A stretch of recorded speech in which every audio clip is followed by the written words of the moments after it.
Samantala, isang lalaki ang timbog sa isinagawang bypass operation ng PNP sa Barangay Lunzuran, Zamboanga City. Kasama natin sa balitang yan si Patrolman John Ronald Tumunong.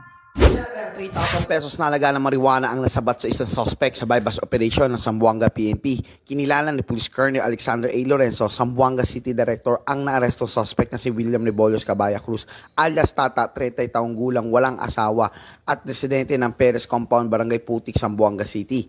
Ayon kay Police Colonel Lorenzo, bandang alas 3:30 ng madaling araw na mahuli ang suspect sa Barangay Lunsuran, Zamboanga City ng mga operatiba ng Zamboanga City Police Station 5 ang nagresulta sa matagumpay na pagkakaresto sa suspect. Ayon pa kay Police Colonel Lorenzo, nakumpiska sa suspect ang 6 na pirasong transparent plastic sachet na pawang naglalaman ng hinalang shabu at pekeng pera na ginamit bilang bypass budel money. Sa kabuuan, ang nakumpiskang marijuana ay tumitimbang ng higit kulang 25 na gramo at nagkakahalaga ng 3,000 pesos.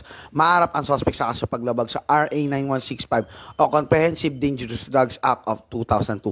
Ang PNP ay patuloy na pag-itingin ang kampanya kontra iligal na droga at kriminalidad para sa mas mapayapa at ligtas na komunidad.